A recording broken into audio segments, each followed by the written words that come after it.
Hello बच्चों, कैसे हैं आप सब। आज हम कक्षा 6 के इतिहास को पढ़ेंगे। इतिहास की पाठ्य पुस्तक का नाम है हमारा गौरव। हमारा गौरव में अध्याय 6 में है प्राचीन राज्य व्यवस्था। तो हमने पिछली कक्षा में प्राचीन राज्य व्यवस्था में शासकों के चयन के बारे में पढ़ा था। राजसूय यज्ञ, वाजपेयी यज्ञ, जनपद तथा महाजनपद के बारे में पढ़ा था। उसे भारत के मानचित्र में भी देखा था और सामाजिक एवं सांस्कृतिक जीवन के बारे में देखा था। तो यहाँ तक हम पढ़ चुके थे। तो आज इस चैप्टर को आगे बढ़ाते हुए हम पढ़ते हैं आर्थिक व्यवस्था। उत्तर वैदिक काल में पशुपालन का महत्व कम तथा कृषि का महत्व अधिक था, क्योंकि इसका मुख्य कारण क्या था कि इसका मुख्य कारण था कि लोहे का प्रयोग। ठीक है, तो उस समय लोहे की खोज हो चुकी थी। तो लोहे का जो सबसे प्राचीन साक्ष्य है वो एटा जिले के अंतरजी खेड़ा से प्राप्त हुआ है और ये जो साक्ष्य है वो लगभग 1000 ईस्वी पूर्व का है। तो लोहे के प्रयोग से कृषि में बहुत ज़्यादा बदलाव हुआ। क्यों? क्योंकि कृषि से जुड़े जितने भी उपकरण थे उसमें लोहे के प्रयोग होने से कृषि कार्य सहज हो गया। तो जोतने के लिए जो हल होता था तो उसमें भी जो फाल लगाया जाता था उसमें लोहे का प्रयोग किया जाने लगा, और जिससे जो कड़ा मिट्टी होता था, कठोर जमीन भी आसानी से जोती जा सकती थी। तो खेती के लिए रोपण विधि का प्रयोग किया जाता था। तो रोपण विधि क्या है? पहले पौधे को तैयार करना, फिर उसको रोपना। तो इसके अलावा सिंचाई के साधन के रूप में तालाब का प्रयोग होता था, कुओं, नहरों का प्रयोग होता था, और जिससे क्या होता था, फसल में काफी उपज बढ़ती थी। और उपजाई जाने वाली जो फसल थी उसमें थे जौ, चावल, गन्ना, सरसों, ये प्रमुख थे। तो उस समय समाज में पशुपालक भी थे, कुछ व्यापारी थे जो व्यापार करते थे, शिल्पकार, श्रमिक और मछली पकड़ने वाले भी उस समय समाज में शामिल थे, और जंगल में रहने वाले लोग भी थे। तो कई लोग मिट्टी के बर्तन भी बनाते थे। तो मिट्टी के जो बर्तन बनाते थे, कुछ लोग धूसर रंग के बनाते थे और कुछ लोग लाल रंग के। तो कुछ बर्तन धूसर रंग का भी होता था, कुछ लाल रंग का।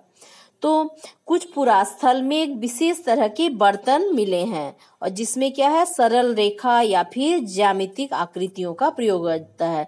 जैसे ये सरल रेखा हुआ, या फिर त्रिभुज, या फिर वृत्त, या फिर आयत, वर्ग, या फिर आयत, इस तरह की आकृति का प्रयोग किया गया। इस तरह की ज्यामितिक आकृतियों का प्रयोग देखा गया उस बर्तनों में।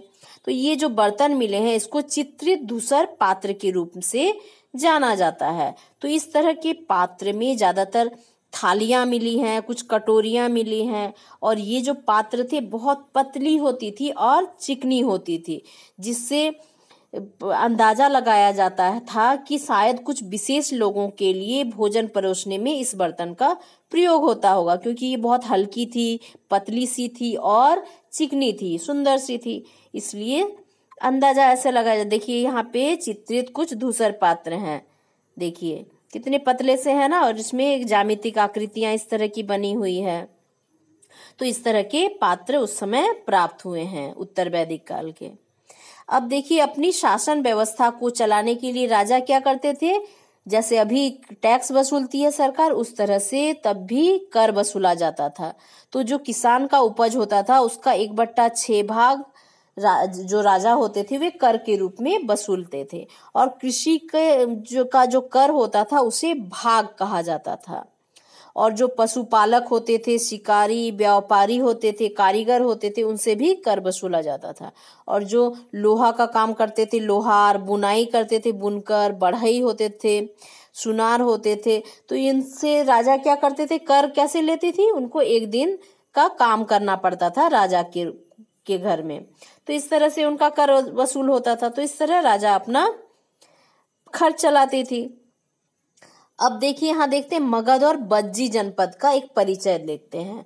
तो पहला हम देखते हैं मगध। तो पहले जो मानचित्र है उसमें आपने देखा था मगध को। तो मगध क्या था, सबसे महत्वपूर्ण जनपद था। तो इसके कई कारण थे। पहला कारण क्या था कि ये गंगा और सोन नदी के किनारे था। तो गंगा और सोन के द्वारा जो मिट्टी बहा के लाई जा गई और उससे जो मैदान तैयार हुआ, उससे क्या हुआ, वहां की मिट्टी बहुत उपजाऊ हो गई और उपजाऊ जमीन पर बहुत ज्यादा फसल उगता था। तो जो किसान राजा का हिस्सा होता था 1/6 वो बहुत ज्यादा होता था। तो इस तरह से राजा को अधिक आय प्राप्त होती थी। ये पहला कारण था कि मगध इतना शक्तिशाली था। दूसरा कारण क्या था कि ये इसका जो एक हिस्सा था वो जंगल से घिरा हुआ था और वहां बहुत हाथी मिलते थे। तो झारखंड का जो छोटा नागपुर क्षेत्र है वो भी मगध का ही हिस्सा था। तो इन हाथियों को अपनी सेना में शामिल कर लिया जाता था और जो जंगल से लकड़ी मिलती थी उससे घर बनाया जाता था, रथ बनाया जाता था, गाड़ियां बनाई जाती थी। ये हो गया दूसरा कारण। और तीसरा कारण है कि मगध शक्तिशाली जनपद होने के कारण क्या है कि ये झारखंड जो है मगध में शामिल था और झारखंड में लौह अयस्क का क्या है, बहुत ज्यादा भंडार है। तो लौह अयस्क से क्या संबंध है शक्तिशाली होने का, तो लोहे का प्रयोग किसमें किया जाता था, हथियार बनाने में किया जाता था। ये हो गया तीसरा कारण, किस कारण शक्तिशाली थी। और चौथा कारण था कि मगध का अन्य क्षेत्रों के साथ बहुत ज्यादा अच्छा व्यापारिक संबंध था, जिसके कारण उसकी आर्थिक समृद्धि भी बहुत अच्छी थी। तो मगध पर हर्यक वंश, शिशुनाग वंश तथा नंद वंश का शासक रहा। तो ये वंश उसमें मगध पर शासन कर रहे थे। तो हर्यक वंश के 2 शक्तिशाली शासक थे, बिंबिसार और अजातशत्रु।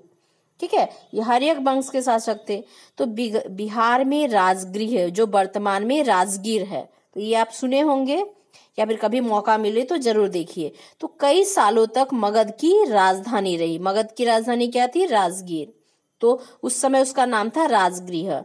बाद में पाटलिपुत्र जो आज का पटना है वो उसकी राजधानी बनी। तो यह कार्य शिशुनाद वंश के राजा कालाशोक ने किया था। तो पटना को राजधानी कालाशोक ने बनाया था, शिशुनाग वंश का था वो। नंद वंश का एक महत्वपूर्ण शासक महापद्मनंद था, जो जिसने मगध पर शासन किया। उसमें से एक वंश था नंद वंश, तो इसके एक महत्वपूर्ण शासक थे महापद्मनंद। इस वंश के अंतिम शासक धनानंद के शासनकाल में मेसिडोनिया का राजा सिकंदर ने भारत के पश्चिम उत्तर भाग पर आक्रमण किया। तो जो नंद वंश था इसका अंतिम शासक था धनानंद। तो जब धनानंद शासन कर रहा था उस समय मेसिडोनिया का राजा था सिकंदर। सिकंदर के नाम आप लोगों ने सुना ही होगा। तो सिकंदर ने भारत के पश्चिम उत्तर भाग में आक्रमण कर दिया था। चंद्रगुप्त मौर्य ने चाणक्य की सहायता से धनानंद की हत्या कर मौर्य वंश का स्थापना किया। धनानंद अंतिम शासक था नंद वंश का। इसके बाद चंद्रगुप्त मौर्य ने क्या किया, उनके जो गुरु थे चाणक्य, उनकी सहायता से क्या किया, धनानंद को मार दिया, हत्या कर दिया। फिर मगध में किसका शासन चला, मौर्य वंश का शासन चला, मौर्य वंश स्थापित हुआ। तो यहाँ चित्र में देखिए, ये है सिकंदर की प्रतिमा। ठीक है, सिकंदर। और इस चित्र में है महात्मा बुद्ध का स्वागत करते हुए बिंबिसार का चित्र। ये देखिए महात्मा बुद्ध है, ये बिंबिसार। ठीक है, चित्र में दिख रहा है ना। अब है बज्जी। ख नंबर में क्या है, बज्जी। गंगा के उत्तर में आज से तिरुवन प्रमंडल में बज्जी राज्य था। तो जो गंगा का उत्तरी भाग था उसमें तिरहुत प्रमंडल में क्या था, बज्जी नाम का एक राज्य था, जिसकी राजधानी थी वैशाली, मतलब बिहार। आज उसको बिहार कहते हैं। यह कुल 8 गणों का संघ था। इसमें कितने गण थे, 8 गण थे, जिसमें 3 कुल, विदेह, बज्जी तथा लच्छवी प्रमुख थे। 3 प्रमुख थे, कौन, विदेही, बज्जी और लच्छवी। तो संघ में कई शासक होते थे। जो संघ होते थे उसमें बहुत सारे शासक होते थे, जो सभाओं में बैठकर बातचीत करते थे, बहस करते थे, वाद विवाद के जरिए शासन के लिए नीति तय करते थे। शत्रुओं के आक्रमण से निपटने के लिए ये मिलकर चर्चाएं करते थे कि किस तरह से शत्रुओं से बचा जाए।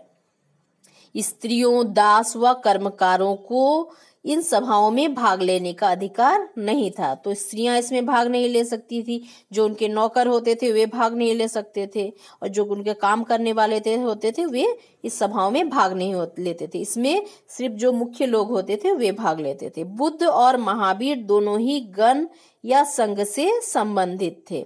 तो बुद्ध और महावीर क्या थे? दोनों ही गण और संघ से संबंधित थे। तो उसी क्षेत्र में महावीर बुद्ध का नाम आता है, तो वो आप आगे पढ़ेंगे। अजातशत्रु ने बज्जी को जीतकर मगध राज्य में मिला लिया।